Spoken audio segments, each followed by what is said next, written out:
Grammar N composition કરતા હતા. બરાબર. હવે એમાં આપણે ધેર ઇઝ અને ધેર આરવાળા વાક્યો શીખતા હતા.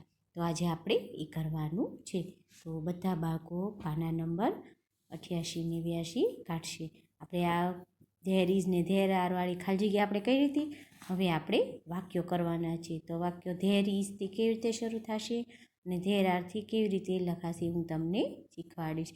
તો બધા બાળકો ગ્રામર કાઢશે. તમને અહીંયા દેખાય છે ને કે જો નીચે આપેલા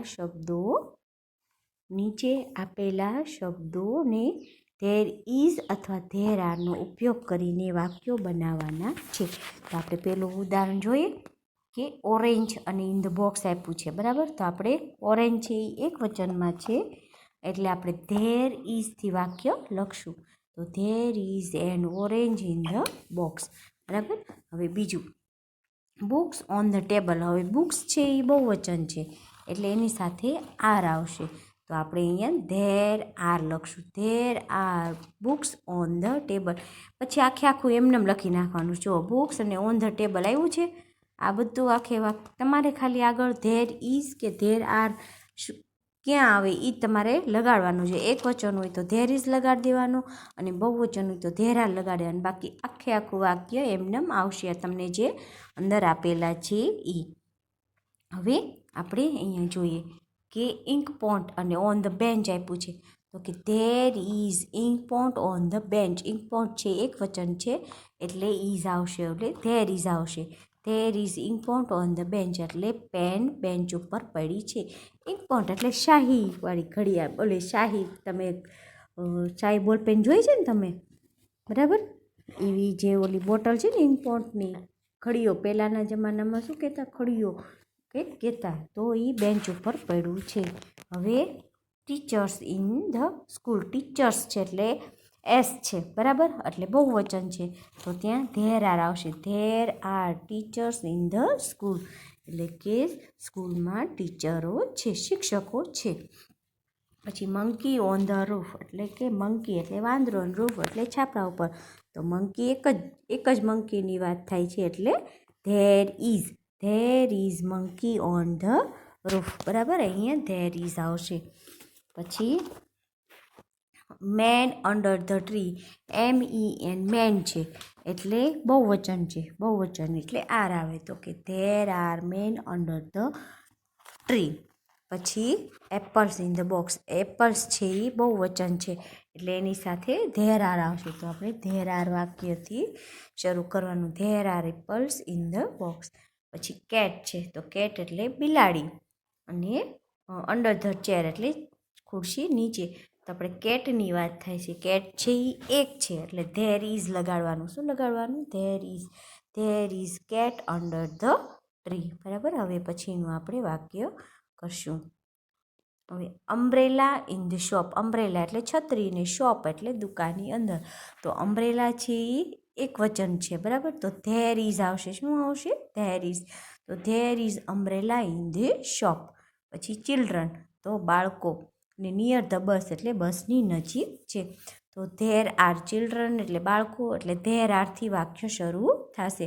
તો there R children near the bus. Peacock એટલે મોર અને ઇન ધ ગાર્ડન એટલે બગીચો. તો પીકોક એટલે એક પીકોકની વાત થાય છે. તો there is peacock in the garden. હવે એગ. બરાબર.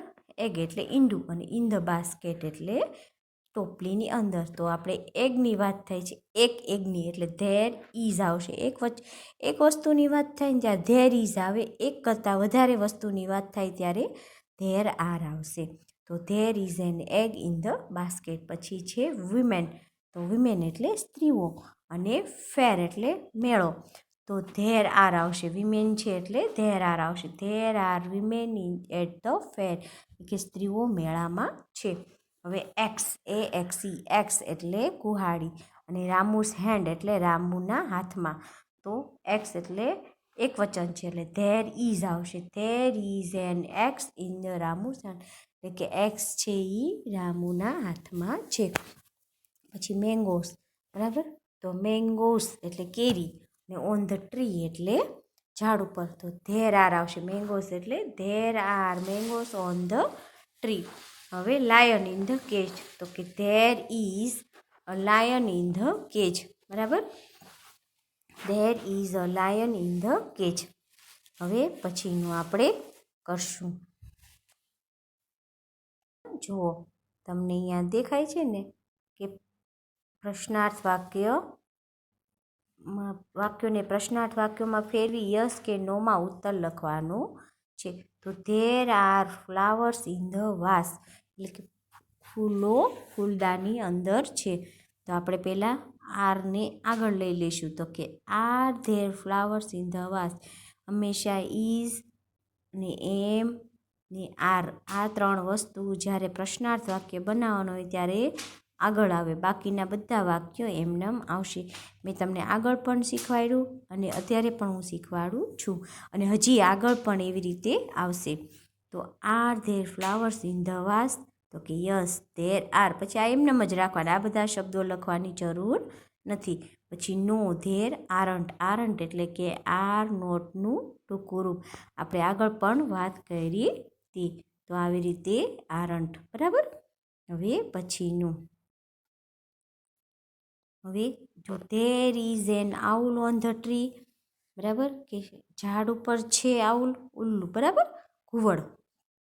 તો કે ઇઝને આપણે આગળ મૂકશું. Is there an owl on the tree, તો કે yes there is. No there isn't, ના તે નથી. હવે બીજું વાક્ય આપણે આગળ કરશું. તો કે there R children in the garden. તો અહીંયા આર આપ્યું છે, તો આપણે આરને આગળ લઈશું. તો કે are there children in the garden. ખાલી આર ધેર જ ફેરફાર કરે, ધેર આરની જગ્યાએ આપણે આર ધેર કરીને એમનેમ વાક્ય લખી નાખવાનો છે. પછી યસ ધેર આર કરવાનું અને નો ધેર આરન્ટ કરવાનું છે. પછી there is a bottle in the on the bench. શું બોટલ બેન્ચ ઉપર પડી છે, તો આપણે પ્રશ્ન પૂછવાનો એટલે ઇઝને આગળ લઈ લેવાનો. Is there a bottle in the bench. પછી પ્રશ્નાર્થ વાક્ય કરવાનું. બરાબર, બધે પ્રશ્નાર્થ વાક્ય કરવાનું છે. જ્યાં પ્રશ્ન પૂછે એની આ પ્રશ્નાર્થ વાક્ય, અને પછી યસમાં જવાબદારી ત્યારે ખાલી yes there is, no there isn't. હવે આપણે આગળ જોશું.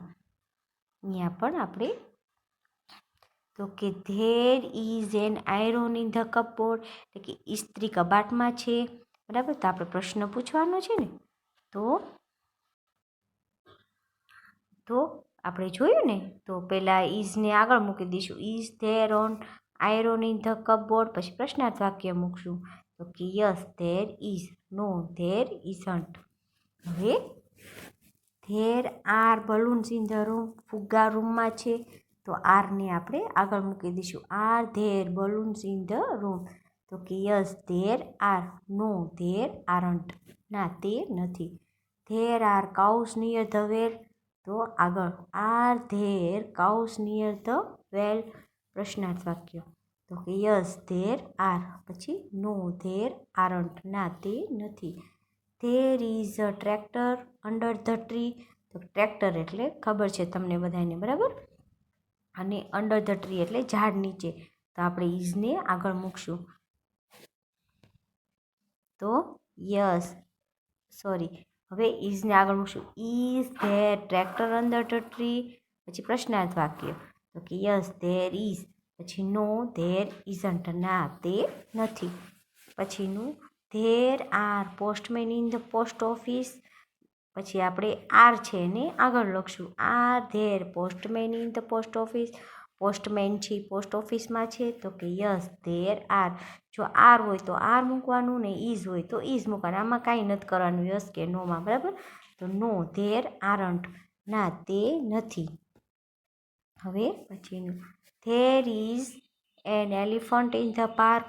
તો કે પાર્કમાં એલિફન્ટ છે, તો આપણે પ્રશ્નાર્થ કરવાનો. Is there elephant in the park. તો કે yes there is, no there isn't, ના તે નથી. હવે પછીનું there is a clock on the wall. There is clock on the wall. તો તો આપણે ઇઝ છે એ આગળ લગાડી દેવાનું. Is there a clock on the wall, બરાબર, સોરી વોલ, અહીંયા વોલ આવશે, બરાબર. તો કે યસ ધેર ઇઝ, હા તે છે. નો ધેર ઇઝન્ટ, બરાબર, તો ના તે નથી.